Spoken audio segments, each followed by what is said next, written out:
Bratček môj, tak ako každý z nás má svoje nesplnené sny, aj ja mám svoj sen, ktorý je uložený v mojom pomyselnom diári hneď na prvej strane už od útleho detstva. Myslím, že teraz je ten pravý čas, aby som ti to povedal. Sny by sa mali plniť, takto sa o tom hovorí. Ale ty asi už tušíš to moje diárové tajomstvo. Vidím ti to v tvojich nežných, ale šibalských očkách. Áno, bratček, ten nesplnený sen sa dotýka teba. Ty, ktorý nedáš vedieť, čo ťa trápi, bolí. Ty, ktorý tak veľmi chceš, aby si mi bol ozajstným starším bratom, ktorý vypočuje moje problémy, pozná moje mladické tajomstvá a veľa ďalších vecí. Ty, ktorý si nikdy nepoznal jazdu na bicykli, ktorú ja tak milujem, sankovačku v krásnej zimnej prírode, prvé dotyky rúk s priateľkou. Je toho ozaj veľa, čo ti osud nedoprial. Takto to asi musí byť. A ja som jeden z tvojich najbližších, ktorí ťa majú veľmi radi, chránia ťa pred nástrahami života, chorobami. Bratček, tak veľmi chcem, aby si bol naďalej mojím starším bratom, kamarátom, ktorý ma učí pokore, skromnosti, viere a že to, čo spolu prežívame, je a bude pre nás niečo nezabudnutelné, niečo nedefinovateľné. Prosím, usmej sa na mňa tak, ako len ty to vieš. Vtedy som šťastný.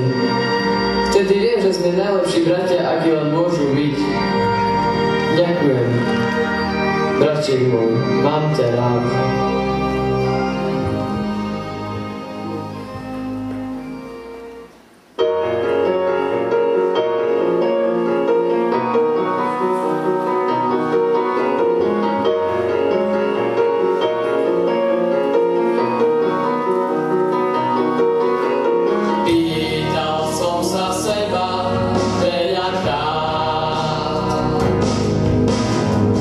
Prečo brat môj iný osud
čo vraj.